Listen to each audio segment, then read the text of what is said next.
اور پھر سن 2018 کے عام انتخابات میں حلقہ NA-22 سے قومی اسمبلی کے رکن الیکٹ ہوئے اور ان کو مورخہ 17 دسمبر 2018 کو سابق وزیر اعظم عمران خان صاحب کے وفاقی کابینہ میں بھی شامل کیا گیا۔ یہ شخصیت اور کوئی نہیں بلکہ جناب علی محمد خان ہیں۔ تو معزز خواتین و حضرات، آپ کی بھرپور تالیوں میں میں اسٹیج پر دعوت دینا چاہوں گا علی محمد خان کو کہ وہ آئیں اور اپنے خیالات کا اظہار کریں۔ Sir please.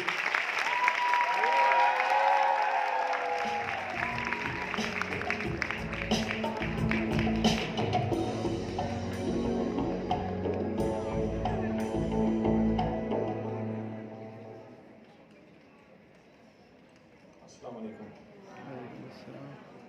کل بھی میں یہی تھا، لوگ سمجھیں گے شاید رات اس نے ادھر گزاری۔ Yesterday was very important day. Of course today is also. کل 16 دسمبر کے حوالے سے یہاں بہت ساری یوتھ اکٹھی تھی اور it was so good to be with them and discuss what happened in those days. بہرحال آج فاروق نے جو ڈال بھائی نے جو پروگرام کیا ہے، میں تو سمجھتا ہوں کہ اس کا اور ان کے دوستوں کا ہمارے معاشرے پہ بہت بڑا احسان ہے اور انشاءاللہ یہ فروٹ اس کے ہمیں ملیں گے۔ کچھ باتیں کروں گا میں آپ سے، کچھ اپنی ذاتی بھی، اور ظاہر ہے میں اتنا پڑھا لکھا تو نہیں ہوں، لیکن تھوڑا بہت یہ ہے کہ اس دشت کی سیاحی میں تھوڑی بہت کوشش میں نے بھی کی ہے۔ ان اللہ و ملائکتہ یصلون علی النبی یا ایھا الذین آمنوا صلوا علیہ وسلموا تسلیما اللهم صل وسلم وبارك على سيدنا محمد رسول الله صلى الله عليه وسلم هو الله الذي لا إله إلا هو عالم الغيب والشهادة هو الرحمن الرحيم هو الله الذي لا إله إلا هو الملك القدوس السلام المؤمن المهيمن العزيز الجبار المتكبر سبحان الله عما يشركون هو الله الخالق البارئ المصور له الأسماء الحسنى يسبح له ما في السماوات والأرض وهو العزيز الحكيم صدق الله العظيم۔ سیاست دانوں کے بارے میں ایک کانسیپٹ ہے کہ یہ لوگ شاید کتابوں سے کوئی خاص ان کا شغف نہیں ہے اور علم سے تھوڑا دور دور رہتے ہیں۔ زیادہ غلط بھی نہیں ہے، کیونکہ میں جب 2013 میں الیکٹ ہو کے پارلیمنٹ گیا، میرا بیک گراؤنڈ فاروق بھائی کو پتہ ہے، تھوڑا بہت کتاب سے تعلق رہا ہے، انجینئرنگ پھر لا۔ تو میں جب اوتھ لینے کے بعد when you are moving around in a new place، تو کسی بھی یونیورسٹی میں یا کہیں بھی جا کے، جہاں میں پڑھا بھی ہوں، اور اللہ کے کرم سے ٹاٹ کے اسکول سے لے کے تو یونیورسٹی آف لنڈن اور انجینئرنگ یونیورسٹی، ساری جگہوں پہ تھوڑا بہت جو پڑھا تو آئیڈیا ہوا، تو پہلی جگہ جو میں جاتا ہوں لائبریری ہے۔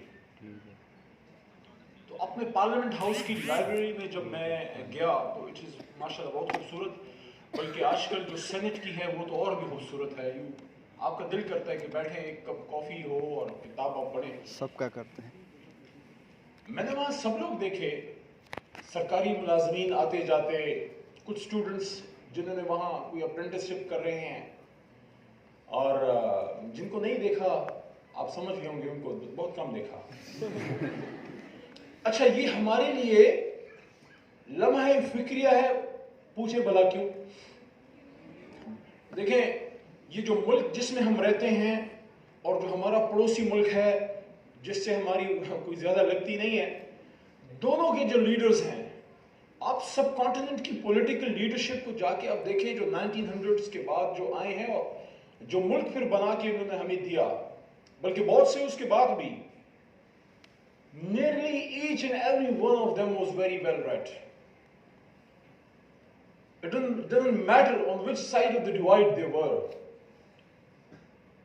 اگر وہ مولانا محمد علی جوہر صاحب تھے، سر سید احمد خان صاحب تھے، آف کورس شاعر مشرق، یا ہمارے اور ہم سب کے قائد اعظم یا لیاقت علی خان صاحب، اگر اس سائڈ پہ دیکھیں تو مجھے نہیں لگتا کہ اس لیول کا انٹلیکچوئل جائنٹ پولیٹیکل لیڈرشپ میں انڈیا میں بھی پھر آیا، جواہر لال نہرو جیسا، کہ جس نے جیل میں بیٹھ کے اپنی بچی کی جو تربیت کی، اندرا کی، and when he wrote that landmark book جس کو پڑھنے کی میں نے بڑی دفعہ کوشش کی, ہمیشہ بیچ میں رہ جاتی ہے.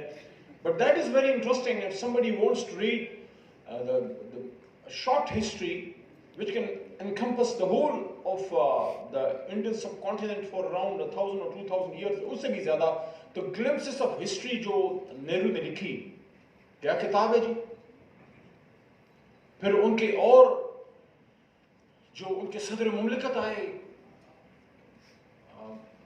he was مسلمان as well, جو پہلے ان کے تھے ایجوکیشن منسٹر, پھر میرے خیال میں بنے. ابوالکلام آزاد کی جو بک ہے پاکستان کے بارے میں, پروفیسیز ہیں اس میں. پاکستان بننے کے بعد جو پھر ہماری لیڈرشپ آئی, اس میں بھٹو صاحب, I would like to mention, بڑے سال پہلے کی بات ہے, میں اس زمانے میں ابھی پالیٹکس میں نہیں تھا, لا پڑھ رہا تھا, تو اتفاق سے ایک انٹرویو میری نظر سے گزرا سردار آصف احمد علی صاحب کا. ہمارے ایک ایکس فورن منسٹر ہے, میرے خیال میں مشرف صاحب کے دور, اس سے پہلے تھے شاید, ہاں. تو وہ بھی بڑے پڑھے لکھے آدمی. انہوں نے ایک واقعہ کوٹ کیا بڑا مزدار. وہ کہتے ہیں کہ بھٹو صاحب ایک دفعہ آئے آکسفورڈ, تو جو پاکستانی کمیونٹی اسٹوڈنٹس کی وہاں پڑھتی ہے, وہ کہتے ہیں کہ ان کو انہوں نے اسپیچ کی, اور بھٹو صاحب نے ان کو کہا کہ بعض باتیں بچوں کے ذہن میں رہ جاتی ہیں. کہتے ہیں کہ وی ور ینگ, تو میں نے کہتے ہیں کہ اپنے ساتھ لکھ لی. کہ بھٹو صاحب نے پوچھا کہ بھئی آپ کتنا سوتے ہیں, کتنا پڑھتے ہیں, تو انہوں نے خود اپنی بات بتائی کہ میں 4 گھنٹے سوتا ہوں. So that's why even as a foreign minister I get time to read. تو آصف احمد علی صاحب نے لکھا کہ میں نے وہ بات اپنے ساتھ لکھ لی. کہتے ہیں آج میں خود فورن منسٹر ہوں اور میں 4-5 گھنٹے سوتا ہوں دن 24 گھنٹے میں, وہ بھی میں ٹائم نکال لیتا ہوں پڑھنے کا. تو پڑھنے کا فائدہ کیا ہے؟ یہ دیکھیں, there are few things which come very naturally to human beings. کھانا, سونا, کرال کرنا, پھر چلنا, desire to eat, desire to see things, اور جو ہماری خواہشات ہیں وہ بھی, اس پہ میں نہیں جاتا ڈیٹیل میں. Then there are some lines which you are not allowed to cross. آپ کو کیسے پتا ہے کہ آپ نے اپنی میرٹل ریلیشن شپ کس طرح اور کن حدود میں کرنی ہے؟ آپ کو کتاب بتائے گی.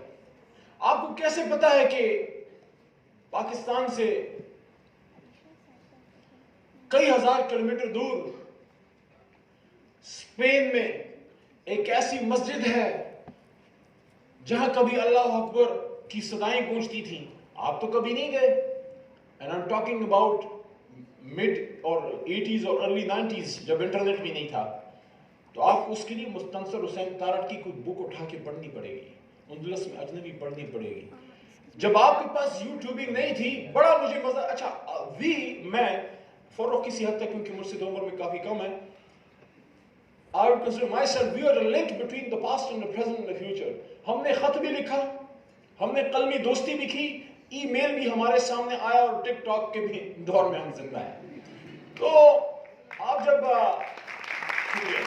یوٹیوب میں جاتے ہیں, I see many YouTubers, اور میں ان سے عمر میں تھوڑا سا بڑا ہوں لیکن میں اپنے آپ کو ینگ سمجھتا ہوں, I follow them, اور اتنا مزہ آتا ہے ان کی چیزیں دیکھ کے, اور پھر میں کنیکٹ کرتا ہوں. تو سیکھ بھائی ادھر بیٹھے ہیں, تو وہ میری بات کو زیادہ سمجھ رہے ہوں گے. میں ان سے تھوڑا چھوٹا ہوں.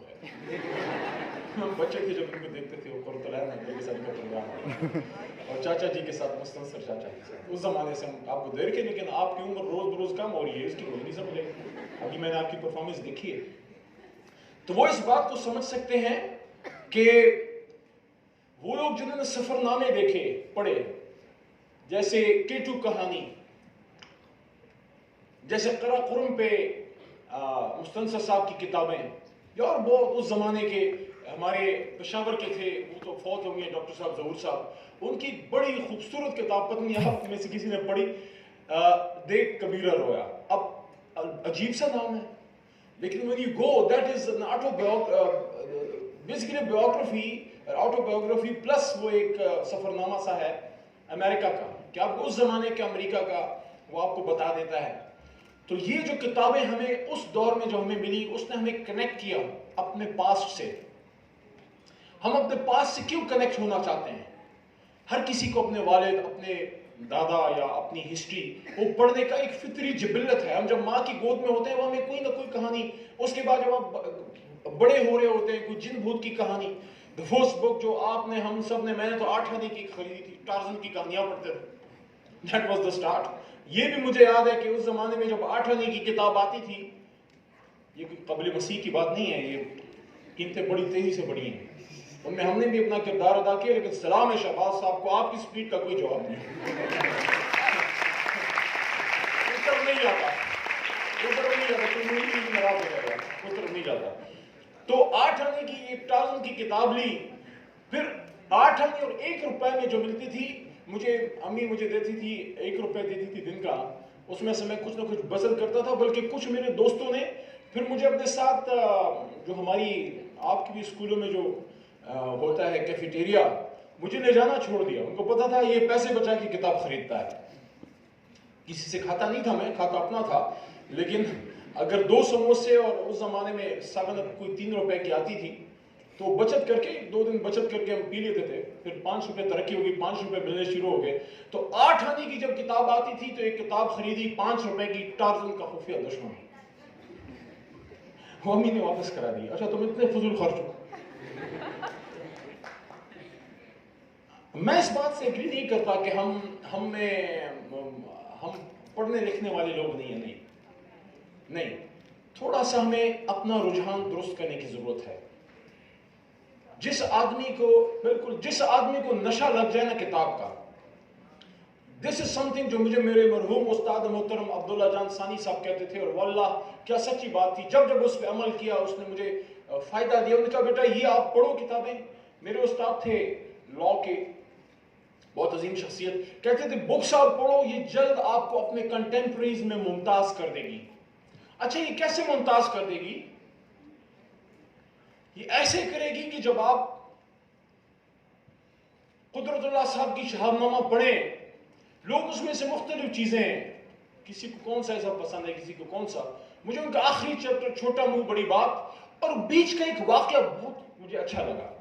He was a self-made man. مجھے اس شخص سے بڑی محبت ہے. آپ بھی ایسا ہی ہوگا, کسی کی بڑی گاڑی, کسی کے بڑے بنگلے سے وہ ٹھیک ہے, اپریشیٹ کرتے ہیں, حسد نہیں, رش کرنا چاہیے, میرے پاس بھی ایسا بنگلہ ہو. لیکن آپ امپریس کس سے ہوتے ہیں؟ ایک آدمی کے کردار سے اور اس کے انٹلیکٹ سے, اور سیلف میڈ. جیسے کل یہاں سوابی کا ایک بچہ اسماعیل بلاگر, اس کا ذکر ضروری ہے, بچے ہیں, وی ہیو ٹو اپریشیٹ دم, کہ اس نے میگر بگننگ سے سٹارٹ کیا. بڑے فخر سے اس نے بتایا کہ آج میرے پاس 25 ملازم ہیں. ینگ بوائے فرام سوابی, تو یہ انٹرپرینور. تو یہ چیزیں اس کتاب میں جو قدرت اللہ صاحب نے ایک واقعہ کوٹ کیا اپنا, اور آپ جن نے پڑھی ہے ان کو یاد آ گیا ہوگا, کہ وہ کہتے ہیں کہ میں CSS کرنے گیا, and there was this place in Srinagar, Metcalfe House, کوئی پرانی کوئی گورنمنٹ بلڈنگ تھی, جہاں وہ ٹیسٹ دینے گئے CSS کا. تو کہتے ہیں کہ جب میں وہاں گیا اور میں نے وہاں دیکھا تو ہندوستان سے بڑے بڑے قابل لوگ آئے ہوئے تھے, اسٹوڈنٹس اچھے انسٹیٹیوٹس میں پڑھے ہوئے. کہتے ہیں ہم تو کوئی پرانے ٹاٹ کے اسکول میں پڑھے ہوئے بچے آئے ہوئے تھے, ان کے والد بہت پڑھے لکھے تھے, بہت قابل آدمی عبداللہ صاحب. تو کہتے ہیں کہ ان کی خواہش تھی میں CSS کروں, اس زمانے میں ICS, انڈین سول سروس. تو وہ کہتے ہیں کہ جب ان لوگوں کی میں نے انگریزی دیکھی, ان کی میں نے اردو کی فراوانی, ان کا سارا کچھ دیکھا, میں شرما گیا کہ ان سے میرا کیا مقابلہ ہوگا. کہتے ہیں میں پچھلے قدموں نکل گیا. پھر کہتے ہیں کہ یکدم میرے سامنے میرے والد عبداللہ صاحب کی شکل آ گئی, ان کی شکل, چہرہ مبارک آ گیا, ان کی آنکھیں آ گئی, اور صرف یہ بات میرے ذہن میں آ گئی کہ عبداللہ صاحب پوچھیں گے ہاں قدرت اللہ کیا ہوا, اور جب میں کہوں گا کہ میں ایگزام میں نے نہیں دیا, تو کہتے ہیں وہ کچھ نہیں کہیں گے, بس وہ سر جھکا کے ایک طرف چلے جائیں گے, ان کا دل ٹوٹ سا جائے گا. کہتے ہیں میں نے ان کی خاطر, مجھے ہمت ملی, میں کھڑا رہا. کہتے ہیں اور پھر دنیا نے دیکھا قدرت اللہ صاحب is also phenomena for the civil bureaucracy. ٹھیک ہے کچھ چیزوں سے لوگ ایگری نہیں کرتے, لیکن کردار کی اسٹرینتھ اور ملک سے محبت اور ایمانداری, اور خاص کر وہ کتاب جو ہے, بات سے بات نکلتی ہے کہ ذکر شہاب جو ہے, دوسری جو ان کی بک ہے, اس میں وہ چیپٹر کتنا خوبصورت ہے اگر کسی نے پڑھا ہے, کہ بیٹا آٹا لوگے کے پیسہ, بابا آٹا لوگے کے پیسہ. کس کس کو پتا ہے کہ اس چیپٹر میں کیا تھا, کہ بابا آٹا لوگے کے پیسہ. ٹائم نہیں ہے ورنہ اس پہ میں جاتا, صرف اتنا بتا دیتا ہوں کہ when he was retired, اور جب ریٹائرڈ لائف گزار رہے تھے تو شام کو واک کرتے تھے, تو وہ کہتے ہیں کہ ایک شام میں واک کر رہا تھا, آخری عمر میں انہوں نے خوبصورت چھوٹی سی داڑھی رکھ لی تھی, ہاتھ میں چھڑی, واک کر رہے ہیں. اب ریٹائرڈ بیوروکریٹ, جی time is up, retired bureaucrat ہمارے بھی, میرے ساتھ بھی بہتوں نے کام کیا, بہت سے اچھے بھی تھے, کچھ کی تو ادھر بہت زیادہ سریا ہوتا ہے. اس طرح ہوتا ہے, اس طرح نہیں کرنا چاہیے, اس طرح صرف وہ ہے, تکبر اللہ کی چادر ہے. وہ کہتے ہیں اس بات میں ختم کرتا ہوں, چلے پھر بات لمبی ہو رہی ہے ورنہ آج مزہ آ رہا ہے, سیاسی بات نہیں ہو رہی. تو وہ کہتے ہیں یہ بڑی خوبصورت, ویسے جتنے بھی یہاں ہمارے سینئرز بھی کچھ بیٹھے ہیں, زیادہ تو میرے سے کم عمر ہیں, ہمارے دوست بچے بچیاں ہیں, جب بھی زندگی میں کچھ بن جائیں یہ بات میری یاد رکھیے گا, یہ آپ کو یاد آئے گی کہ کیا وہ معیار ہے جو قدرت اللہ صاحب نے اپنی اس کتاب میں ذکر کیا کہ جب میں واک کر رہا تھا تو میں سستانے ایک بینچ پہ بیٹھ گیا, تھوڑا تھک گئے تھے, شام کو واک کر رہے تھے, کہتے پھر اٹھ کے چلنے لگا تو ایک گھر کے ساتھ سے گزرنے لگا تو چھوٹی سی بچی باہر نکل آئی, اور وہ بچی نے ان کو دیکھا تو انہوں نے پوچھا بچی نے کہ بابا جی آٹا لوگے کہ پیسہ؟ تو کہتے ہیں کہ میں نے کہا بیٹا پیسہ. وہ کہتے ہیں میں نے اللہ کا شکر ادا کیا کہ اللہ اتنے بڑے بڑے عہدوں پہ رکھا کہ ایوب خان کے ساتھ نمبر 2 بندہ تھا میں, سارا ملک میرے قلم کے نیچے تھا, اور آج مجھ پہ لوگ گداگر کا گمان کرتے ہیں. یا اللہ تو نے اتنی میری پاک دامنی رکھی. تو یہ کتابیں آپ کو انرچ کرتی ہیں, اور یہ اللہ کی دین ہوتی ہے, کیونکہ دیکھیں جو پہلا میسج تھا the greatest human being of human history, حضور صلی اللہ علیہ وسلم پہ پہلی وحی کیا تھی؟ آپ میں جب مسلمان بھی ہوتے ہیں تو that is لا الہ الا اللہ محمد رسول اللہ, but what is the first verse which came? That was اقرا بسم ربک الذی خلق. So reading comes to you naturally. اللہ کہتے ہیں کہ نون والقلم وما یسطرون, قسم ہے قلم کی اور جو لکھتے ہیں. تو کتاب سے ہی ملک آگے جائے گا, ہمیں قلم اور کتاب سے دوستی کرنی پڑے گی. میں ان چیزوں پہ زیادہ وہ نہیں کرتا لیکن انویسٹ کرتا. یہ ایک ویسے ہی آپ سے ایک بات کرنا چاہ رہا تھا, یہ آج میں نے بڑے دنوں بعد اپنا یہ قلم نکالا تو مجھے ویسے ایک سستا بھی رکھا کریں, یہ بھی کتاب میں پڑھا تھا میرے خیال میں اشفاق صاحب کی بک میں کہ سستا بھی ایک پین رکھا کریں, کوئی مانگے تو دے دیں تاکہ واپس نہ مانگنا پڑے. لیکن یہ مجھے شوق ہے بکس کا, پینس کا, تو یہ میرے ایک سستا سا مجھے ملا تھا مونٹ بلانک کبھی, یہ وہ نہیں ہے, دوسرا وہ خراب ہو گیا, مجھے بڑی فکر لگ گئی. وہ ہماری منسٹری کا ٹائم تھا, ٹائم ہوتا نہیں تھا کہ جا کے ٹھیک کروں. ایک دوست کو پتہ لگ گیا, وہ لندن جا رہا تھا, ساتھ میرے پین لے گیا, وہاں جا کے پتہ لگا جس دوست نے دیا تھا وہ پین جعلی تھا, فیک تھا. اس نے پھر میرے نام سے ایک اور کندھا کر کے اس میں میرا نام لکھا ہے. سو میں اس کو دیکھتا ہوں, میں انجوائے کرتا ہوں. اب لوگ انویسٹ کرتے ہیں اور چیزوں میں, لیکن اس میں ایک مزہ ہے, کتاب میں پین میں انویسٹ کرنے میں اس میں ایک مزہ ہے. اور یہ وہ ایسا مزہ ہے کہ کوئی بھی جب ساتھ نہیں ہوگا یہ ساتھ چھوٹ جاتا ہے. سر خلیل جبران اپنی کتاب میں لکھتے ہیں, اور شاید فروخت آپ بہت پڑھا لکھا ہو گیا اور زیادہ پڑھ رہا ہے, آپ نے پڑھا ہوگا, وہ کہتے ہیں کہ it is the common object which binds the people together. Once that common object is achieved, mankind, people disperse. آپ دیکھیں, آپ کہتے ہیں میرا دوست ہے, 20 سال ہو گئے یونیورسٹی کے, اس دوست سے میں نہیں ملا جس کے ساتھ اکٹھے چائے پیتے تھے, صبح شام اکٹھے. کیوں؟ وہ موقع نے ہمیں اکٹھا کیا. اصل دوستی تب ہے وہ جو ٹیسٹ اینڈ ٹرائل سے گزرتی ہے. تو آخر میں اپنی کچھ سیاست میں تو لکھنا پڑھنا تھوڑا سا بھلا دیا ہے, لیکن میں لکھتا پڑھتا تھا, کچھ نہ کچھ لکھتا تھا. سیاست شروع کے دنوں میں کچھ لکھا, اور 30-35 سیکنڈ اور, کیونکہ ٹائم میرا اپ ہے. وہ تو میرا نہیں ہے, وہ تو جس کا تھا اس کو بھی نہیں پتا تھا کہ امر ہوگا, لیکن اس کی وفات کے 30-35 سال بعد. اچھا جی, یہ جو میں نے کچھ لکھا, 2 چیزیں آپ کو آج میں سناؤں گا. ایک سال پہلے کی, اور ایک آج سے 9-10 سال پہلے. 9-10 سال پہلے والی پہلے بتا دیتا ہوں. نیا سیاست میں آئے تھے, ابھی پارلیمنٹرین نہیں بنا تھا, اسٹرگل کر رہے تھے, لیکن بیک گراؤنڈ ظاہر ہے ایجوکیشن کا, لا کا, پریکٹسنگ لائر. تو وہ ٹائم ہوتا ہے جب آپ یہ محبت والے صحرا میں بھی جانے کی کوششیں کرتے رہتے ہیں, بلکہ کوشش کرتے ہیں کہ اس صحرا سے اس صحرا میں بھی چلے جائیں. بہت خوبصورت دنیا ہے. تو ایک جگہ سے انسپائر ہو کے میں نے کچھ لکھا, لیکن پھر اس کو اپنا آگے لے کے چلا گیا. انسپریشن تھی ایک مووی سے, اس کے کچھ لائن سے, لیکن پھر آگے میرا اپنا ہے کہ ہاں اور اس کو پھر کسی نے کسی اور طرف جوڑ دیا. خدا کے بندے یہ میں نے کوئی اور کانسیپٹ تھا, یہ میڈیا والے بھی پتہ نہیں کیا بنا دیتے ہیں کہ ہاں آج پھر جینے کو من کرتا ہے, کچھ کرنے کو من کرتا ہے. ہاں آج پھر جینے کو من کرتا ہے, کچھ کرنے کو من کرتا ہے. وہ زلف کی گھنی چھاؤں, وہ آنچل کا لہرانا, وہ زلف کی گھنی چھاؤں, وہ آنچل کا لہرانا, تھوڑا سا مسکا کے پھر آنکھ کا چرانا. پر اب یہاں سے عمران خان انٹری کرتے ہیں سیاست پر, چاچا کے دعا گیا پر ظلم کے اندھے ساحل میں, بدحالی کے اس عالم میں, ظلم کے اندھے ساحل میں, بدحالی کے اس عالم میں, کاش میں لوٹا پاؤں, وہ بچے نہیں ہوتے زمین پہ, کاش میں لوٹا پاؤں ان ننھے ننھے ہاتھوں کو, وہ قلم کا پکڑنا اور مٹی کا کھلونا.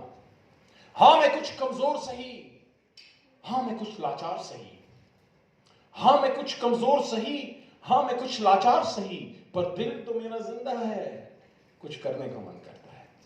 اور 1 سال پہلے 35 سیکنڈ مور, اور 1 سال پہلے والدہ کے ساتھ امی کسی مریض کا پوچھنے گئے ادھر بیریا سائڈ پہ. شام کا وقت تھا, مغرب ہونے والی تھی, لیکن عصر کا ٹائم گزر چکا تھا, ابھی اندھیرا نہیں پھیلا تھا.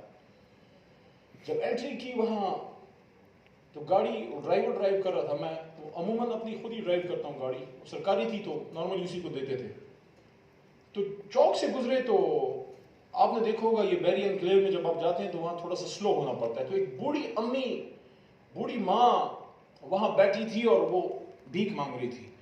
اس کی جب نظر ہماری گاڑی پہ پڑی تو جس طرح ایک امید ہوتی ہے وہ کھڑی ہو گئی کہ ادھر سے کچھ ملے گا, لیکن گاڑی تیز تھی یا اللہ کی طرف سے توفیق نہیں تھی. اس وقت گاڑی گزر گئی, میں کچھ دے نہیں پایا. میں نے دیکھا کہ امید کا آنا اور پھر اس کا ٹوٹنا, اور پھر ہم چلے گئے. مغرب کے بعد جب مریض کی بیمار پرسی کی, جب واپس ادھر سے گزرے تو میں نے سوچا تھا کہ اماں جی کو کچھ دوں گا واپسی میں, وہ نہیں تھی. پھر یاد رکھنا نماز کی قضا ہے, اور ممتاز مفتی صاحب شاید کہتے ہیں اپنی کتاب میں کہ نماز کی قضا ہے, خدمت کی قضا نہیں ہے بھائی. تو اماں کی یاد میں پھر میں نے اسی رات شام کو گاڑی میں چلتے چلتے کچھ لکھا, پھر اس کو اسمبلی میں بھی پڑھا. کسی نے اپریشیٹ ہی نہیں کیا, شاید آپ کر لیں. وہ سیاستدانوں کو میں جب بولنے لگا سب لوگ کہتے یار یہ پتہ نہیں آج کوئی سٹیا گیا کیا ہو گیا. تھوڑا سا میں ادھر سے ہیلپ لوں گا اگر میں کچھ بول دوں کہ میرے دیش کی بوڑھی ماں چوک پہ بیٹھی تھکی تھکی سی, میرے دیش کی بوڑھی ماں چوک پہ بیٹھی تھکی تھکی سی, آنکھیں خالی چہرہ پھیکا, رنگ اڑا اڑا سا. میرے دیش کی بوڑھی ماں چوک پہ بیٹھی تھکی تھکی سی, آنکھیں خالی چہرہ پھیکا, رنگ اڑا اڑا سا. میرے دیش کی بوڑھی ماں ہاتھ پھیلائے چپ چپ سی, آتے جاتے لوگ کچھ جانے کچھ انجانے سے. معاف کرو بڑھیا ایک بولا, دوجا چپ چاپ گزر گیا. کھڑی کی کھڑی رہ گئی میرے دیش کی بوڑھی ماں. آؤ نظر جہاں بھی آئے ماں کی نظر سے دیکھو, نظر جہاں بھی آئے میرے دیش کی بوڑھی ماں.